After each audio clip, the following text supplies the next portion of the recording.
So, good morning, good afternoon, good evening. Um, we will report reality therapy by William Glasser. So, let's start with the table of contents. First is the biography of William Glasser, definition of reality therapy, view of the client or human nature, basic concepts, basic principles, counseling relationship, role of the client or the counselee, role of the counselor or the therapist, counseling techniques, and lastly is the limitations. So, first, let us know who is William Glasser.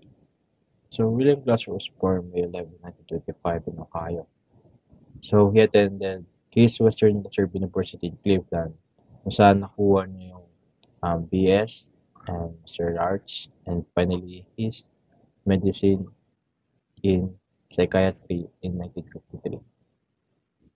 So, he completed his psychiatry training at University of California, Los Angeles at the Veterans Administration Center between 1954 and 1957. So, si Glasser, he maintained a private practice in Los Angeles from 1956 to 1986. Tapos in the 70s, nung naging familiar siya sa control theory systems, nung sinulat ni scientist William T. Powers, um, si Glasser dinevelop niya yung reality and choice theory. So, Glasser was also the president and founder of the William Glasser Institute, designed to teach people the choice theory. So he was a contemporary psychiatrist who developed reality therapy and choice theory. So these are his popular books: Choice Theory, A New Psychology of Personal Freedom, Warning, Psychiatry Can Be Hazardous to Your Mental Health, and lastly, his booklet, Defining Mental Health is a Public Health Issues. Um, Lastly, Glasser passed away in his home on August 23, 2013. So, let us know about the radiotherapy. So, it is a type of psychotherapy rooted in choice theory. Choice theory is the foundation of the reality therapy, which is the idea that yung circumstances ng tao is yun yung resulta kung ano yung choices ginamit nila. So, in this therapy, tinuturuan yung mga client na kontrolin yung actions nila, yung pag-iisip nila, saka kung ano yung nararamdaman nila sa pag make ng choices. So, ang ultimate goal nito is tulungan yung tao na maging mas responsable, um, mas maging effective, saka maging mas healthy na pag-make ng choice para improve yung sarili nila, yung lives nila, and to reduce their suffering. So there are current issues affecting the person seeking treatment.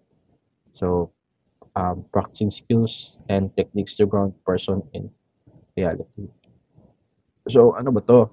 Um, it means gagamit ka ng specific method para tulungan yung client or the individual na maging connected pa rin sa present moment or yung sa immediate surrounding nito. Tapos avoiding discussion of possibilities, katulad nga sa Gestalt na nakapokus lang sa present, not on the past, and not worrying about the future. Improving present relationships and circumstances. Malalaman yung bakit na isa ito sa mga important na na factor dito sa reality therapy. Then, teaching decision making and planning to achieve specific goals. So, there are core ideas of reality therapy. First is the behavior. By presenting behaviors as choices, yung reality therapy, tutulungan ka na maging on control of your life, saka yung actions mo. So, there are actually two categories for behavior. The organized and the organized. So, first, the organized. Um, ito yung mga past behaviors na generate mo or ginamit mo para masatisfy yung mga pangangailangan mo. So, tapos, tutulungan ka ng therapist na um, i-recognize yung mga negative or ineffective behaviors mo. Tapos dito papasok yung reorganized behaviors. Um, Pagkatapos mo ma-identify yung mga um, ineffective behaviors, you will work on changing that into more effective behaviors or mga panibagong set of behaviors. So, control. Um, Nasuggest dito na ah, yung tao is control ng sarili nila. So, kapag there is control by external factors, um, it may be ineffective for making change. So, it emerges in reality therapy states that behavioral choices are determined by internal control. So, what is internal control ba? So, it is ability to control over their own lives and outcomes through their own actions. So, the reality therapist will help you increase your awareness of these controlled choices. Third is responsibility. This is closely linked to control. Um, According to William Glasser, no, kapag yung tao daw is gumagawa ng mga poor choices, uh, ito yung pagiging uh, irresponsible para lang ma-fulfill yung pangangailangan nila. So, based on this concept, ni-increase nito yung pagiging accountable natin sa ating mga behavior. So, the fourth is the action. So, according to radiotherapy, that actions ay part ng inyong overall behavior. So, dito sa concept na to, so maintains that you have control sa sarili mong actions. Hindi nakokontrol ng iba or ng other external factors. So, for this reason, tutulungan ka ng therapist na mag-focus in modifying your actions para ma-change yung behavior. So, this method involves evaluating your current actions, how well does your action satisfy your needs, and to plan new actions that will meet those needs.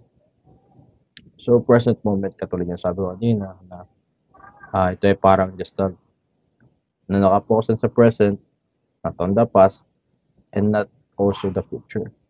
So, it states in your therapy that present behaviors and actions ay hindi na-influence by the past. So, instead, um, yung mga first behavior mo is determined ng uh, mga pangailangan mo na hindi na-meet ngayon. So, present moment, it uses a here and now approach to responsibility and action. So, reality therapy is an approach to psychotherapy that views all behaviors as choices. Um, Tapos, meaning niya to as it doesn't consider mental health conditions. May explain mamaya kung bakit hindi nito kino-consider mental health conditions. So, yun nga, sabi ko kanina, it is based on concept called chess theory. So, sinasabi dito na yung chess theory sinasabi na ang tao daw is may 5 basic needs. Tapos, all of which are genetically driven and cannot be changed. Genetically driven, meaning determined by the genetic makeup or the DNA, and is not influenced by external factors. So, here's the 5 basic needs according to chess theory. So, first is the survival. Yung parang itong kay Maslow, yung hierarchy of needs. So first is the survival. This covers the standard needs of food and shelter, including psychological needs, such as being safe and secure. So second is the love and belonging. Self-explanatory, it is the relationship sa ibang tao, It could also be with your pets daw, according to Lim Glaser. So, pangatlo is the power. Ito yung ano, um, hindi ito yung pagiging dominant above someone na may nararamdaman ka dapat or you need control over someone. No. Itong power, it means it refers yung inherent that desire for achievement and recognition. Fourth is the freedom. Uh, so, freedom. Sabi nila is, sabi ng choice theory, ito yung kailangan ng tao na ma-feel nila na meron silang autonomy or freedom sa kanilang sariling buhay. Yun. Tapos fun, yun, sinama si fun para hindi boring. Charot. So, more than just a good outing, this says that people need to experience pleasure, humor, relaxation, and learning that they find interesting and satisfying. Yun nga, fun para ma-relax tayo, para maka-experience tayo ng satisfaction, pleasure, yun lang.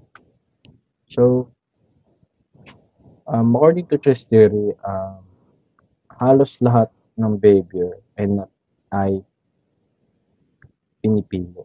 So, we can only control our own behavior. So, although everyone has all five of these needs, yung pinaka-importante daw um, sa chess theory is the drive for love and belongingness. It tends to be most important. So, view of the client or human nature. So, the idea here is that we aren't born as blank slates, waiting to be influenced by our environment. Instead, we come into the world with five inherent needs: survival, love and belonging, power, freedom, and fun, according to Core 2002. So, according to John Locke, is yung Black Snake. Kung naalala nyo pa, is about um, ito yung idea na yung people is yung pinanganak is wala silang thoughts, wala silang sariling opinions. Pero dito sa view of client or human nature ng client ay ng reality therapy, sinasabi dito na pagka-born natin is meron na tayo agad na pangangailangan. Survival, love and belonging, power, freedom, saka fun. So, according to Core 2012, our brain acts as a control center, constantly checking our emotions and actions to ensure these needs are met. So, this therapeutic approach emphasizes the importance of relationships. Ito nga sabi ko kanina, hindi sa approach ng reality therapy, um, napaka-importante ng relationship with other people. Katulad ng sabi kanina last slide na uh, yung relationship sa love and belonging ang pinaka-importante sa lahat ng choices. Sa five needs in choice theory. So, this therapeutic approach emphasizes the importance of relationship, suggesting that the quality of lives is greatly influenced by the people we connect with. Then we proceed with the basics concepts. So, gumagamit ito ng acronym na WDEP. Tinutulungan yung clients na i-change yung behavior nila para improve yung mga present relationships and to achieve their future goals. So, ano nga ba ang WDEP? First word is the W, wants. So, na-explore nito yung ano yung mga kagustuhan ng client. Kung ano yung gusto ng client sa buhay. To clarify their needs, goals, and perceptions, insights, and so it is commonly questioned by what they want or